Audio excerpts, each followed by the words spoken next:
आइए आज हम देखते हैं इलेक्ट्रोस्टैटिक चैप्टर का सेकेंड लेक्चर, जिसका कि टॉपिक है concept of charge and fundamental law of electrostatics. Fundamental law क्या है इलेक्ट्रोस्टैटिक्स का, उसके बारे में चर्चा करेंगे। और चार्ज का कॉन्सेप्ट यानी चार्ज की प्रॉपर्टी क्या है, चार्ज को डिनोट किससे करते हैं, चार्ज की एसआई यूनिट क्या है, वो इस लेक्चर में डिस्कस करेंगे पूरे। बाकी रहा चार्ज का प्रॉपर्टी क्या है, तो असल में देखा जाए वास्तव में तो चार्ज की प्रॉपर्टी पूरे 12th में हम पढ़ते हैं। तो चलिए हम जो डिस्कस कर रहे थे वो असल था कि चार्ज का कॉन्सेप्ट क्या है। तो चार्ज का हम प्रॉपर्टी देखें तो आगे वीडियो में भी देखेंगे, और पूरे चैप्टर क्या पूरे 12th के क्लास में ही हम चार्ज के बारे में देखेंगे। लेकिन इस लेक्चर में जो हमको मिलने वाला है वो है कि चार्ज का कुछ डेफिनेशन टाइप का देखेंगे। असल डेफिनेशन तो है नहीं, लेकिन हाँ चार्ज को हम जो जानते हैं वो उसके प्रॉपर्टी के थ्रू जानते हैं। तो उसका कुछ प्रॉपर्टी क्या है जिसके थ्रू हम उसको जानते हैं, वो बेसिक बातें हम करेंगे। और दूसरा है इसके बाद कि चार्ज को नोटेशन किससे करते हैं, किससे डिनोट करते हैं, और चार्ज का यूनिट क्या है, और फंडामेंटल लॉ ऑफ इलेक्ट्रोस्टैटिक्स क्या है, इसी के बारे में डिस्कस करेंगे। तो चलिए सबसे पहले ये देखें, चार्ज को अगर हम ढूंढने जाए तो किस जगह पे या कहां पे मिलेगा। बेसिक चीजें यही है। आप अपने आसपास चाहे जितने भी चीजें हैं, जो भी आप देख रहे हैं अपने आसपास, वो या तो दो फॉर्म में होता है, या तो वो मैटर के फॉर्म में है जिसको आप पदार्थ बोलते हैं, या वो मैटर के अलावा किस फॉर्म में है, एनर्जी के फॉर्म में, जिसको आप रेडिएशन बोलते हैं, या इसको हिंदी में ऊर्जा कहते हैं और इसको कहते हैं पदार्थ। आप किसी भी मैटर के अंदर झांक के देखें, अगर आप उसको बारीकी से देखें, उसका जो फंडामेंटल छोटा पार्टिकल्स है जिसको स्मॉलेस्ट पार्टिकल कहते हैं, नाम दिया गया है जिसको हम एटम कहते हैं। एटम भी कई चीजों से मिलकर बना होता है, जिसके अंदर इलेक्ट्रॉन, प्रोटॉन, न्यूट्रॉन होता है। अब सवाल यह है कि इलेक्ट्रॉन पे क्या होता है, तो मास होता है, और क्या होता है, चार्ज होता है। अगर हम यूनिवर्स का पूरा कंटेंट देखें तो वो यूनिवर्स के कंटेंट में जो हमारे आसपास दिखता है, जिसको हम रेगुलर मैटर कहते हैं, या एनर्जी जो हमारे आसपास दिखता है, उनका परसेंटेज मात्र 4.2 है। यानी कि आप सोचिए कि लगभग 96% वो मटेरियल है जिसको हम जानते नहीं, या जिसके लिए हमारे पास फिजिक्स नहीं डेवलप है, या हम उसको समझने की कोशिश नहीं कर पा रहे अभी तक। वो चीजें हैं जैसे डार्क मैटर, डार्क एनर्जी, वो 96% है यूनिवर्स में। उसमें से मात्र 4.2% लगभग जो है वो रेगुलर मैटर है और एनर्जी है, दोनों मिला के। अब जो हमारे आसपास दिखता है वो basically regular matter, regular energy जिसको हम कहते हैं, वो है जिससे कि हमारे अर्थ पर जितने भी आप बॉडी भी देखते हैं, वो सब चीजें वो इन्हीं दोनों के फॉर्म में मिलता है। आप किसी भी ऑब्जेक्ट को उठाइए, या तो ऑब्जेक्ट होगा या तो वो एनर्जी होगा। जैसे हम बोल रहे हैं, वो साउंड भी एनर्जी है। हम किसी चीज से देख पा रहे हैं, आप हमको देख पा रहे हैं, ये भी एक एनर्जी है जिसको लाइट फॉर्म कहते हैं। तो हम हीट को महसूस करते हैं, एनर्जी का और भी फॉर्म होता है, तो कई फॉर्म हो सकता है। तो एनर्जी के फॉर्म में हम देखते हैं अपने आसपास चीजें, या तो हमें किस फॉर्म में मिलता है, मैटर में। अगर हम उस मैटर को झांक कर देखें नीचे, तो बहुत सारा छोटा छोटा कण से बना होता है जिसको हम कहते हैं एटम।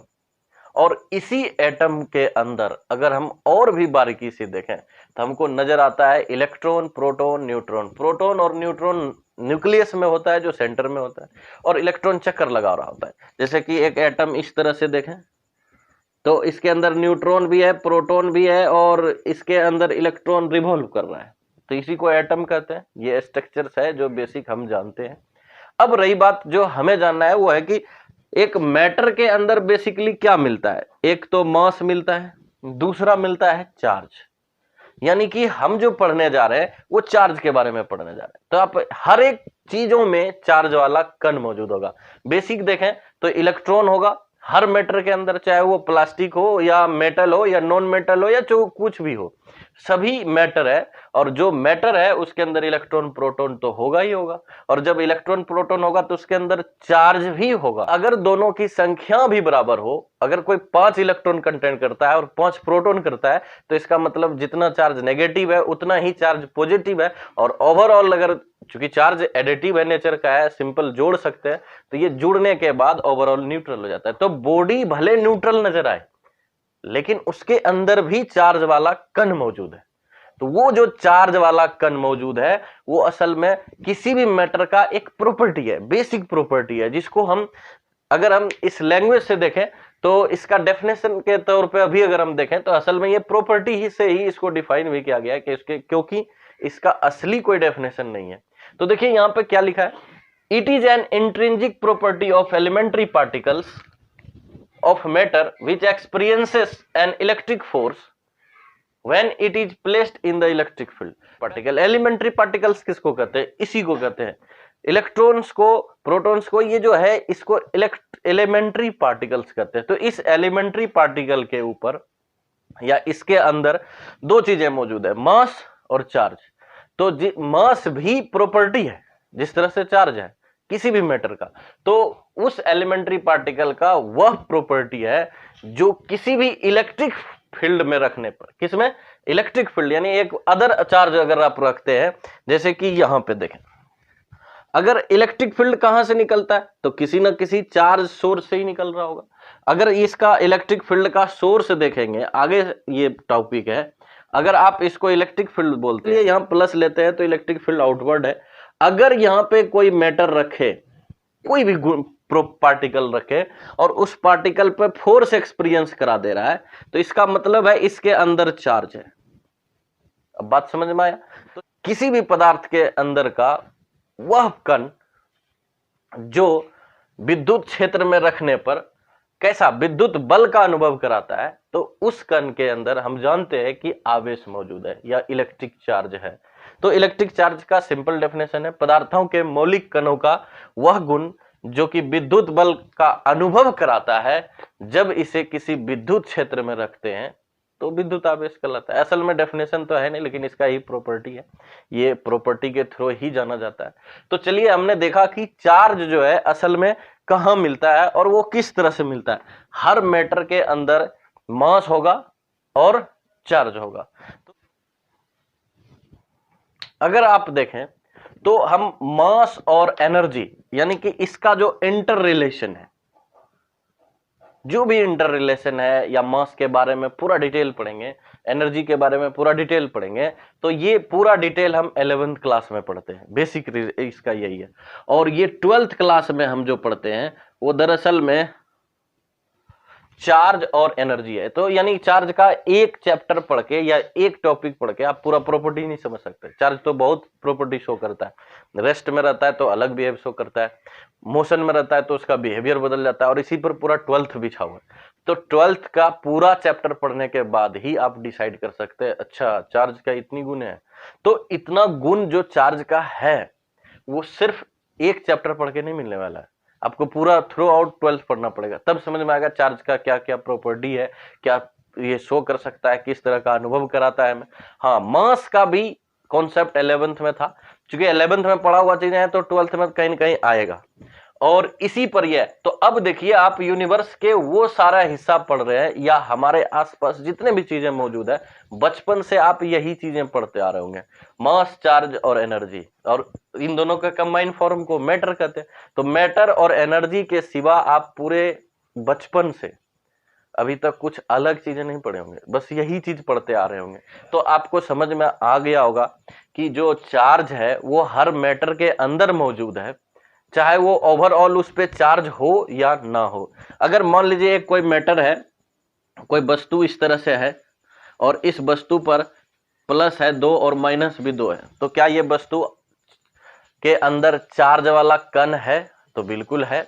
लेकिन क्या ये वस्तु ओवरऑल चार्ज है? तो नहीं है, क्योंकि इसमें 2 प्लस है 2 माइनस है।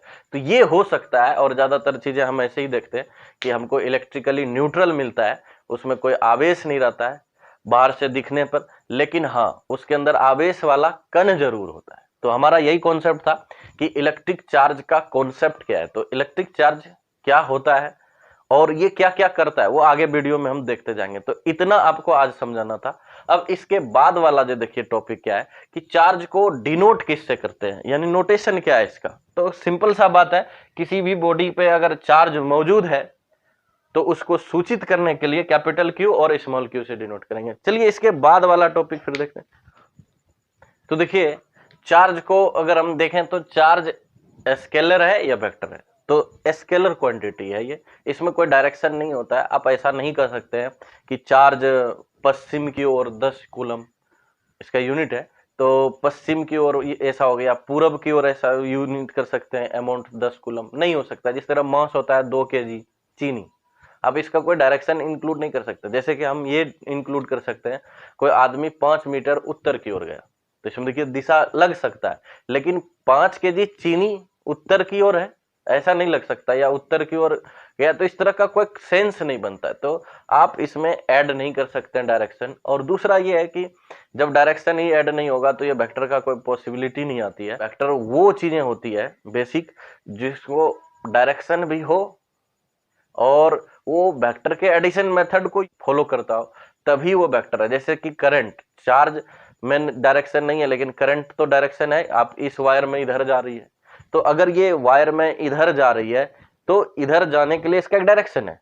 अब वो डायरेक्शन होने के वजह से उसको वेक्टर होना चाहिए, लेकिन वो भी वेक्टर नहीं है क्योंकि वो वेक्टर एडिशन मेथड को नहीं फॉलो करता है या उसमें अप्लाई नहीं होता है, इस वजह से नहीं होता है। तो असल में वेक्टर का होने का मतलब ये नहीं कि सिर्फ डायरेक्शन, मतलब वो वेक्टर एडिशन मेथड को फॉलो करना चाहिए। लेकिन यहाँ पे वैसा केस नहीं आता है, यहाँ तो डायरेक्शन ही नहीं है, तो झंझट ही खत्म। दूसरी चीजें हैं कि अगर आप किसी भी बैग में, मान लीजिए एक बॉल है जिसपे 2 कूलम है, एक तीसरा है जिसमें 3 कूलम है और एक ये -1 कूलम है, आपको लगे कि इस पूरे बैग में ओवरऑल चार्ज क्या है, तो टोटल चार्ज जो होगा, यानी इसको क्यू टोटल से डिनोट कर देंगे, तो क्यू टोटल बराबर क्या होगा, 2 प्लस कूलम प्लस 3 कूलम और प्लस -1 कूलम। तो देखिए क्या हो जाएगा, असल में ये कितना हो जाएगा, तो 4 कूलम बच जाएगा, वो भी प्लस चार्ज में। यानी इस पूरे बैग में टोटल अगर देखें, टोटल चार्ज का जो अमाउंट है वो 4 कूलम है। तो यानी कि हम सिंपल अलजेब्रा का यूज किए, इसलिए ये स्केलर भी है और इसमें कोई डायरेक्शन इंक्लूड नहीं है, तो चार्ज एक स्केलर क्वांटिटी। अगर हम देखें इसका यूनिट क्या है, तो इसका 2 टाइप का यूनिट बेसिकली हम देखते हैं, एक एसआई सिस्टम में और एक अदर यूनिट कर सकते हैं या सीजीएस सिस्टम में कर सकते हैं। आप सीजीएस और एसआई और एफपीएस एमकेएस भली भांति जानते होंगे। तो देखिए अगर आप एसआई यूनिट देखें चार्ज का, तो इसको कूलम कहते हैं। और इसको अगर हम 2 बातें, इसमें सबसे इंपॉर्टेंट बात है, अगर आप कहीं पे पूरा नाम लिखना चाहते हैं, क्योंकि ये साइंटिस्ट के नाम पे है, अगर आप पूरा नाम लिखना चाहते हैं तो इसका जो सी स्टार्टिंग होगा पॉइंट पूरा नाम में, वो स्मॉल से होगा। ये यूनिट लिखने का एक रूल था। अगर आप सिंगल लेटर से लिखते हैं, अगर कहीं पे 5 कूलम 5C, तो सी कैपिटल होना चाहिए। ये एक थोड़ा सा ध्यान रखिएगा कि कूलम्स अगर पूरा नाम लिखते हैं तो स्मॉल से स्टार्ट कीजिएगा, और अगर सिंगल लेटर लिखते हैं तो इसको कैपिटल लेटर से डिनोट कीजिएगा। बस यही है इसका कहानी। तो ऐसा यूनिट चार्ज का सीधा हो गया क्या, कूलम। तो यानी कि अगर हम किसी भी एग्जाम्पल में देखें, अगर मान लीजिए किसी बॉडी पर अगर ये प्लस चार्ज है और हम देखना चाहते हैं क्या है इसका अमाउंट, तो मान लीजिए 2 कूलम है, तो ये जो Q है ये दरअसल नोटेशन है, और ये जो C है कूलम, तो इसको ऐसे भी लिख सकते हैं 2COULOMB।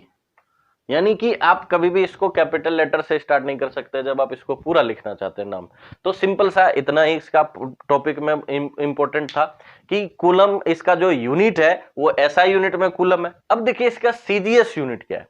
तो सीजीएस 2 तरह का टर्म में होता है, आप जान ही रहे, चार्ज रेस्ट में रहेगा तो बिहेवियर अलग शो करेगा, और इलेक्ट्रिक मोशन में रहेगा तो बिहेवियर अलग शो करेगा। तो यहाँ पे देखिए अगर ये मोशन में चार्ज है तो उसका जो यूनिट है सीजीएस के फॉर्म में, उसको EMU शॉर्ट कर सकते हैं, इलेक्ट्रोमैग्नेटिक यूनिट। अब ये इसका जो यूनिट है वो यूनिट कहलाता है, इसका यूनिट है एब कूलम। और ESU में यानी कि इलेक्ट्रोस्टैटिक यूनिट के अगर नाम से देखें, इसको शॉर्ट में कहते हैं, तो इसका जो यूनिट है वो है स्टेट कूलम। और अगर इलेक्ट्रोमैग्नेटिक यानी मोशन के कंडीशन वाले में जब चार्ज का यूनिट यूज करेंगे तो एब कूलम यूज करेंगे। और एब कूलम का जो रिलेशन है स्टेट कूलम के साथ या कूलम के साथ वो इस तरह से, तो हम इसमें अगर देखें कूलम का रिलेशन क्या है? तो रिलेशन इस तरह से है कि 1 कूलम बराबर 1/10 एब कूलम है, यानी कि एक एब कूलम को अगर हम ध्यान से देखें तो ये 10 कूलम हो जाएगा। सबसे बड़ा यूनिट अगर हम देखें तो इलेक्ट्रोमैग्नेटिक का यूनिट है, जिसको हम क्या कहते हैं? एब कूलम। अच्छा, दूसरा इसका जो वैल्यू है स्टेट कूलम के साथ, तो 3 × 10⁹ स्टेट कूलम, यानी 1 कूलम में इतना वैल्यू है, तो इसका मतलब स्टेट कूलम सबसे छोटा यूनिट है। तो मीडियम वाला यूनिट कौन सा हुआ? कूलम का यूनिट हुआ, यानी एसआई वाला। और इससे बड़ा कौन सा यूनिट हुआ? एब कूलम, यानी 1 एब कूलम के बराबर 10 कूलम आ रहा है।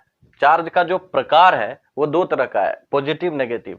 लेकिन इसका जो शुरुआत जिसने किया, या जहां से पॉजिटिव की शुरुआत हुई, वो एक दूसरा साइंटिस्ट है, उनसे थोड़ा सा पहले की बात है। 1733 ईस्वी में एक साइंटिस्ट का आया जिनका नाम था चार्ल्स फ्रैंकोइस। उन्होंने कहा कि आप अगर ग्लास को सिल्क के कपड़े के साथ रगड़ते हैं तो सिल्क के कपड़े को छोड़ दीजिए, ग्लास पे जो चार्ज डेवलप होगा उसका नाम होगा विट्रस इलेक्ट्रिसिटी। चूंकि विट्रम मतलब ग्लास होता है, लैटिन वर्ड है, तो उन्होंने कहा कि विट्रस इलेक्ट्रिसिटी आया इस पे। और आप दूसरा पेयर में, एक कंडीशन का तो पेयर ये था, दूसरा पेयर में अगर आप एम्बर को ग्लास रड के साथ रगड़ते हैं तो एम्बर पे जो चार्ज आएगा उसका नाम रखा इन्होंने रेजिनस इलेक्ट्रिसिटी। वही बाद में चलकर नेगेटिव हो गया और ये विट्रस इलेक्ट्रिसिटी पॉजिटिव हो गया।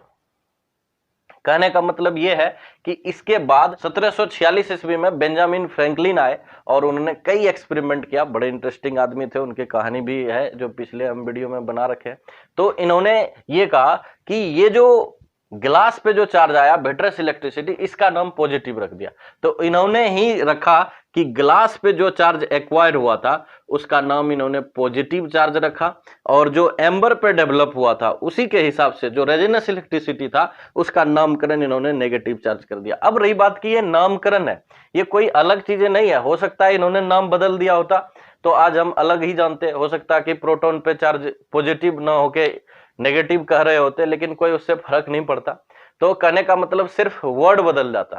तो ये एक नामकरण है, और चूंकि जिसने कुछ किया है इसके ऊपर, उन्हीं के दिया हुआ चीज को हम आगे ढो रहे हैं, तो ये एक कन्वेंशनल बात है कि इलेक्ट्रॉन पे चार्ज नेगेटिव होता है, प्रोटॉन पे पॉजिटिव होता है।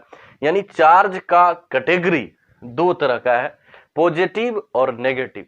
इसकी शुरुआत जो कहना शुरू किया पॉजिटिव वर्ड और नेगेटिव, वो बेंजामिन फ्रैंकलिन साहब थे।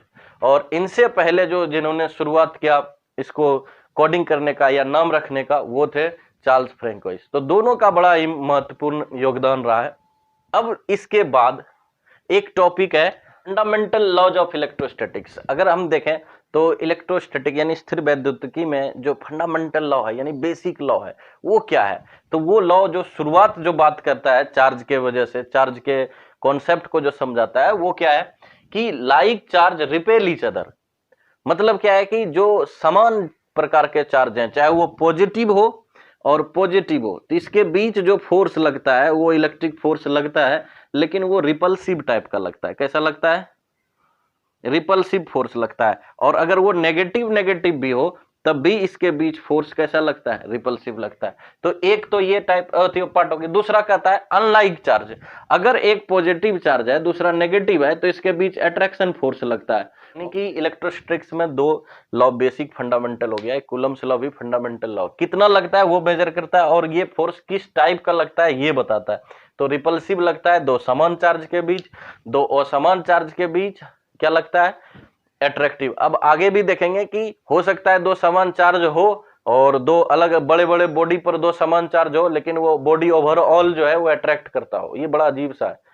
ये सवाल का आगे हम जवाब देंगे, लेकिन इसमें आप ये समझिए कि 2 प्लस प्लस चार्ज है, पॉइंट चार्ज है, 2 प्लस प्लस, तो इसके बीच रिपल्सिव लग रहा है। 2 माइनस पॉइंट चार्ज है तो इसके बीच भी रिपल्सिव लग रहा है। अगर 2 पॉइंट चार्ज प्लस और माइनस है तो इसके बीच अट्रैक्टिव लग रहा है। ये एक बेसिक फंडामेंटल लॉ था जिसको हम इलेक्ट्रोस्टैटिक्स का लॉ कहते हैं। और यहीं पे ये जो लेक्चर है ये समाप्त होता है। धन्यवाद।